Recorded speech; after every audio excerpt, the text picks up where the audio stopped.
شام کے 5 بجے ہیں۔ السلام علیکم، یہ ریڈیو پاکستان ہے۔ ترنم حامد سے خبریں سنیے۔ اہم خبروں کا خلاصہ۔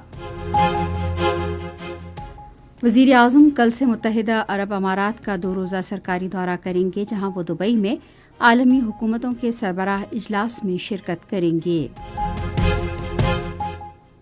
وزیر اطلاعات نے کہا ہے کہ کارکنوں کی خدمات کے اعتراف کے لیے پاکستان مسلم لیگ نواز کی ایک انتظامی کمیٹی تشکیل دی جا رہی ہے۔ پنجاب میں دھیرانی پروگرام کے دوسرے مرحلے کے تحت مزید 1500 اجتماعی شادیوں کے لیے درخواستیں وصول کی جا رہی ہیں۔ اور سعودی عرب نے غزہ اور مقبوضہ مغربی کنارے میں اسرائیلی فوجی کارروائیوں کے نتیجے میں فلسطینیوں کی نسل کشی اور سنگین انسانی بحران کی شدید مذمت کی ہے۔ عرب خبریں تفصیل کے ساتھ۔ وزیر اعظم محمد شہباز شریف کل سے متحدہ عرب امارات کا 2 روزہ سرکاری دورہ کریں گے، جہاں وہ دبئی میں عالمی حکومتوں کے سربراہ اجلاس میں شرکت کریں گے۔ سربراہ اجلاس میں بڑی تعداد میں سربراہان مملکت اور حکومت، عالمی پالیسی ساز اور نجی شعبے کی ممتاز شخصیات شرکت کریں گی، جس میں نظم و نسق، جدت اور بین الاقوامی تعاون کے مستقبل پر تبادلہ خیال کیا جائے گا۔ نائب وزیر اعظم محمد اسحاق ڈار اور کابینہ کے دوسرے اہم ارکان سمیت اعلیٰ سطح کا وفد وزیر اعظم کے ہمراہ ہوگا، جو پاکستان کے متحدہ عرب امارات اور دوسرے عالمی شراکت داروں کے ساتھ روابط مضبوط بنانے کے پختہ عزم کی عکاسی کرتا ہے۔ وزیر اعظم اپنے دورے کے دوران سربراہ اجلاس سے کلیدی خطاب کریں گے، جس میں وہ مجموعی اقتصادی ترقی، ڈیجیٹل شعبے پر منتقلی اور نظم و نسق میں اصلاحات کے لیے پاکستان کے ویژن کو اجاگر کریں گے۔ وہ متحدہ عرب امارات کی قیادت، سربراہ اجلاس میں شرکت کرنے والے مختلف ملکوں کے سربراہان مملکت و حکومت اور اہم بین الاقوامی کمپنیوں کے CEO سے 2 طرفہ ملاقاتیں بھی کریں گے۔ وزیر اطلاعات و نشریات عطا اللہ تارڑ نے پاکستان مسلم لیگ نون کو متحد رکھنے کے لیے پارٹی کے کارکنوں کی کاوشوں اور قربانیوں کو سراہا ہے۔ انہوں نے آج لاہور میں ایک تقریب سے خطاب کرتے ہوئے کہا کہ ایک انتظامی کمیٹی تشکیل دی جا رہی ہے، جس کا مقصد مخلص کارکنوں کو سامنے لانا اور مشکل وقت میں ان کی کاوشوں کا اعتراف کرنا ہے۔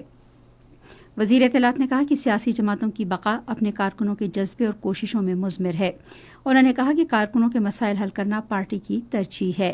عطا اللہ تارڑ نے کہا کہ مسلم لیگ نون کے رہنماؤں نے جمہوریت کے لیے عظیم قربانیاں دی ہیں۔ انہوں نے کہا کہ یہ کارکن آزمائش کی گھڑیوں میں ہونے والی قانونی جنگوں اور پولیس اسٹیشنوں میں پارٹی کے ساتھ کھڑے رہے۔ عطا اللہ تارڑ نے کہا کہ نواز شریف اور شہباز شریف اور مریم نواز کو پیش آنے والے مصائب کا سب اعتراف کرتے ہیں۔ خواجہ سعد رفیق نے تقریب سے خطاب کرتے ہوئے کہا کہ سیاسی پارٹیوں کو اپنے ان کارکنوں کو یاد رکھنا چاہیے جو اپنی زندگی پارٹی کے لیے وقف کر دیتے ہیں۔ سینیٹر پرویز رشید نے تقریب سے خطاب کرتے ہوئے کہا کہ انتظامی کمیٹی صرف کارکنوں پر مشتمل ہوگی۔ پنجاب میں دھیرانی پروگرام کا دوسرا مرحلہ شروع ہو گیا ہے اور مزید 1500 اجتماعی شادیوں کے لیے درخواستیں وصول کی جا رہی ہیں۔ درخواست گزار cm.punjab.gov.pk یا سماجی بہبود کے ڈپٹی ڈائریکٹر کے ضلعی دفتر پر درخواست جمع کرا سکتے ہیں۔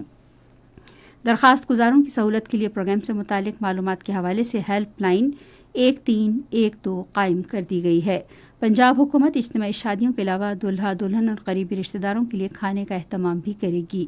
نوبیاختہ جوڑوں کو وزیر اعلیٰ پنجاب کی جانب سے ATM کے ذریعے 1 لاکھ روپے نقد تحفہ دیا جائے گا اور انہیں فرنیچر، ملبوسات اور ضروری گھریلو اشیاء بھی فراہم کی جائیں گی تاکہ وہ زندگی کا نیا سفر سہولت کے ساتھ شروع کر سکیں۔ آزاد جموں کشمیر کے وزیر اعظم چودھری انوار الحق نے اسلام آباد میں گلگت بلتستان کے وزیر اعلیٰ گلبر خان سے ملاقات کی اور باہمی دلچسپی کے امور پر تبادلہ خیال کیا۔ آزاد کشمیر کے وزیر اعظم نے اس موقع پر گلگت بلتستان کی حکومت کو ترقی اور روابط کے لیے ہر ممکن معاونت فراہم کرنے کی یقین دہانی کرائی۔ سعودی عرب نے غزہ اور مقبوضہ مغربی کنارے میں اسرائیلی فوج کی جانب سے نسل کشی اور انسانی بحران کی شدید مذمت کی ہے۔ سعودی حکومت نے ایک بیان میں اسرائیل کی ایسی انتہا پسندانہ اور تسلط قائم رکھنے کی ذہنیت پر تنقید کی جو فلسطینی عوام کی اپنی سرزمین سے گہری تاریخی، قانونی اور جذباتی وابستگی کی توہین کے مترادف ہے۔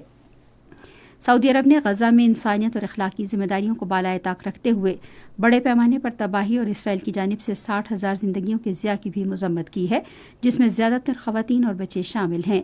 سعودی حکومت نے کہا کہ فلسطینی عوام اپنی سرزمین پر پیدائشی حق رکھتے ہیں، وہ نہ باہر سے زبردستی آئے ہیں اور نہ مہاجر ہیں جنہیں اسرائیلی خواہش پر جبراً ان کے وطن سے بے دخل کر دیا جائے۔